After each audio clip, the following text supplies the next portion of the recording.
Good day, folks, and welcome back to Ed's Garage. I'm actually right here outside of Hyundai Headquarters in Burnaby, British Columbia, and I'm here for some training today on the Ioniq 6.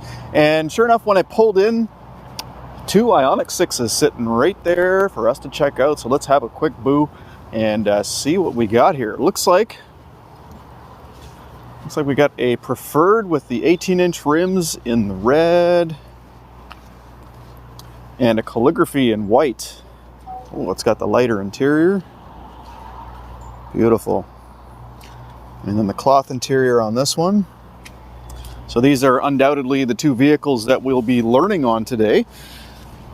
So very, very excited to be here. Very excited to learn everything I can about these two vehicles, or about this model vehicle, and hoping for a surprise inside. But I guess we'll find out shortly here. I'm not sure how much I'm going to be allowed to videotape or to record. Videotape, we don't use tape anymore, do we? But yeah, I will ask and see what they say. So let's see what else we got in the parking lot here. It looks like a couple of Genesis GV, looks like a Genesis GV60, possibly a GV70 as well. Let's have a quick look here. So there's me. Santa Cruz sitting here, GV60, gorgeous, and GV70 as well.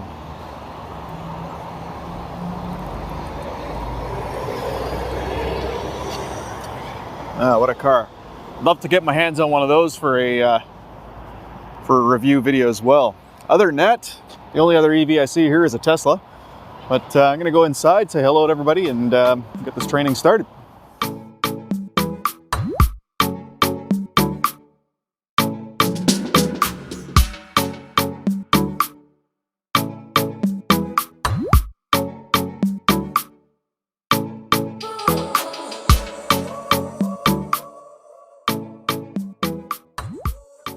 Here's the vehicle we're going to be looking over today, the Ioniq 6 Ultimate in red. It looks stunning, especially when it's beautiful and clean like this. So we haven't actually started training yet. They've allowed me into the bowels of the Hyundai headquarters here in BC. But yeah, check this out. So we've got the dark interior on this one.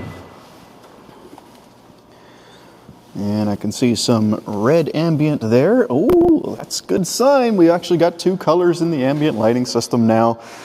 So on my previous video, when I was doing a walk around, I noticed that the color in the ambient light, there just seemed to be one option in the stereo here. So hopefully you can see that there is now dual color, which is good. Oh, check this out. I didn't actually notice this last time. That's really nice. And on the key fob itself, okay, we do have smart park buttons there. So that's another thing I didn't see during my last video. I must have had a pre-production model. All right, so I'm gonna go through the training and hopefully get a little bit of footage afterwards, maybe show some things that I learned in the training. Because right now, I don't think I really know much more about this vehicle than I did the last time I did a video. So I wanna get deep down into the new information that I'm going to learn today. So let's see what they got to say. All right, so one little thing I have learned from watching some of the video content so far is the cool little dancing light. So I'm going to show you how that works here. We're going to go ahead and shut the car off. There we go. And then I'll open the door. And there it does its little thing here. So I didn't actually see that before on the pre-production model, so that's kind of cool. Another really nice change between this and the Ioniq 5 is they've actually altered the position of these, and each one of these are individual buttons. So that's nice to see. Instead of just having a solid piece of plastic kind of going all the way around, you can see the cut line in the button there. So that's kind of nice. Very, very well lit controls everywhere, as you can see. Obviously that's adjustable. And we have USB-C ports inside here. Those are backlit as well. So that's cool. That one, even this one here for the Apple CarPlay Android Auto, is backlit too. Having a look at the screen here, I don't think anything's really changed here, but one thing I did want to quickly try was to see if it would add charging spots along the way if we navigate. So let's give that a shot. Navigate to Starbucks in Prince George. 4 results found. Please say the line. Would you like guidance to this? Yes. All right, let's see if it actually figures out that that's too far to get to from here with the current amount of charge. Because it's 443 kilometers currently of range. All right, so there we go. So the battery capacity may be insufficient to reach your destination. Would you like to stop at an EV charging station? Arrival time may vary according to charging time. Yes. I'm going to do that. So this is something I did not show the last time I went over this vehicle because I've only learned this recently. So the Ioniq 5 didn't actually have this option. All right, there we go. So the route provided will actually include charging stations as well. So if we zoom out, maybe we can see that.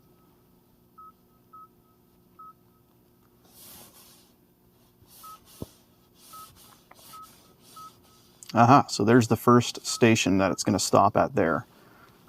Cool. Let's tap on that. So East Pine Rest Area. Pretty neat. So it's showing the charging stations along the way. Cool. So it's basically got some simple route planning. Check out the rubber seal on the rocker panel. That's pretty cool. Haven't seen that before on a sedan.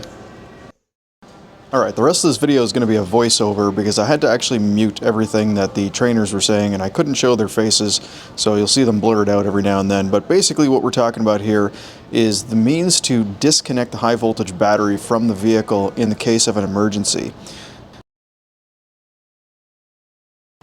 So what the trainer here is demonstrating is just how easy it is to quickly disconnect the high voltage battery. Now on pretty much every other EV, it's a lot harder to get to, and in some cases you actually have to cut the, there's like a wire that has to be cut to disconnect the high voltage battery. Now obviously it's not a high voltage wire that's being cut, but it's just it connects to a relay. In the Ioniq 6 it's a simple switch in the fuse box, so just as quickly as that, boom, it's disconnected. Alright, let's address the elephant in the room while the hood's up here, the tiny frunk. The reason the frunk is so small in the Hyundai Ioniq 6 is because the passenger volume is so big. They actually push the front of the vehicle forward so much to give the passengers a ton of legroom that there's just no room left under the hood. Now obviously with the rear-wheel drive there would be extra space underneath that frunk, but in North America you actually have to have a safety release latch in the frunk in order to make it legal. Now we're actually talking about all of the seals all the way around the inside of the hood there, and that's actually to reduce wind noise in the vehicle. So this vehicle very, very quiet. Here's a quick shot of the top of the front motor. As you can see, there's definitely no room left there. The motor is mounted vertically, and that's why. Now, in regard to all of the pixels, just pointing out a little bit of an Easter egg here. All the pixels are in groups of 6, so 666 in the front there. Obviously not the mark of the devil. This is indeed the Ioniq 6, and therefore you'll find groups of 6 pixels all over the place on this vehicle. Alright, now the trainer is actually pointing out all of the door seals. There's actually seals everywhere on this vehicle to keep out the wind noise, but also the muck and dirt that can spray up in the rocker panels, which he's going to point out right here, as I mentioned earlier. So really, really close attention to detail, getting this vehicle to be very quiet, of course. Now, keeping on the theme of cabin quietness, check this out. Acoustically laminated glass on every single window in the vehicle. Now, furthermore, going on about sound, we've got, of course, a Bose audio system in this vehicle. And when Hyundai actually contacted Bose to set up the audio system, basically what they're talking about here in the training is that Bose came in and figured out the precise placement of all the speakers. You know, all of the audio tuning and everything was done by Bose. So it isn't just a Bose audio system; it is a Bose designed system for the Ioniq 6. Alright, here's a cool little demo of the translucent panel at the bottom of the door. So a little storage area there that you can see through. It just looks cool. And of course the ambient light reflects through there as well. Here's an extreme close-up for you for the antenna. Of course, it is also translucent. A neat little touch that we haven't actually seen before. So here we're just discussing the buttons inside the trunk. So of course there is the trunk closing button, but there's actually also a door lock and unlock button in there as well. So just kind of a convenient place to put a door lock button. And he's also going to point out a pretty interesting little thing here. So Yeah, he called it a spoiler, but we're not actually looking at the spoiler. Well, he's touching the spoiler right now, but it's actually on the side of the vehicle, the leading edge of the fender and the tail light. You can see right here, there's these little lip here, and that's actually to cause air to kind of break off the back of the vehicle as it's going through the air. So pretty neat, very, very aerodynamic, of course, and that was just a nice little touch that we saw on the vehicle as well. Now here we actually get a close-up look of the battery. This is actually out of an Ioniq 6. Now it is a display piece, so you'll notice on the right-hand side there's a bit of a section cutout, and I'll explain why that is. But first, on the front of the battery here, you can see we've got the inlet-outlet for the coolant, the battery coolant. The battery coolant actually runs along the entire bottom of the battery pack to draw heat away from it. Now it's also used to warm up the battery pack as well. Now it's actually it just makes more sense to have the coolant on the bottom. It tends to do a better job, especially in warming the battery, to speed it up charging. So that's kind of cool. The bolt holes here, you can see they are massive. They're about 1¼ inches in diameter. They're massive, massive bolt holes that hold the bottom of the battery, hold the top of the battery up to the bottom of the vehicle. Right here we can see the crumple zone of the battery, so the crush zone.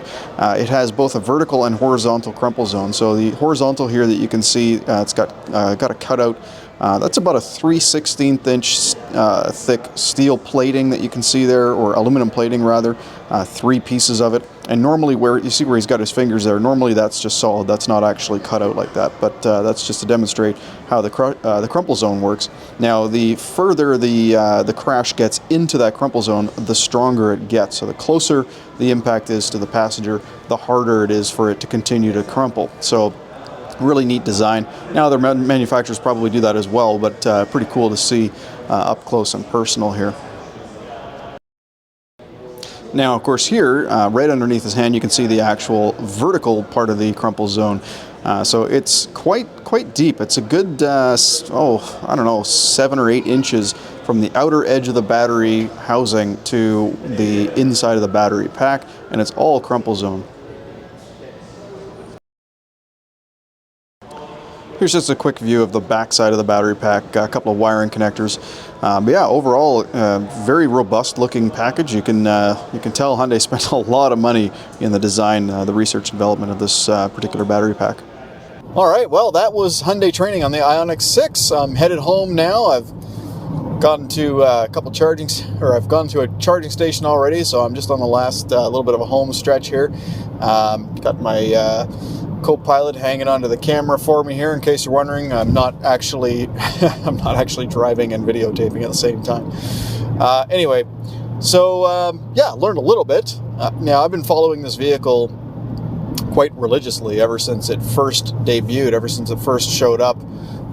So I didn't learn as much as I was hoping, but that's only because I already know quite a bit about the vehicle. So, but if you guys haven't already seen my review video, the first review video that I did, please check the link below, because I go over the entire vehicle in detail. The one that I was looking at was a pre-production model, though. As a matter of fact, this one in their little garage there may have been a pre-production as well.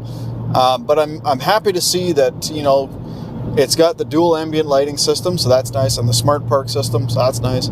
I don't know if I mentioned the passenger seat being power on my last review, so that was cool to see.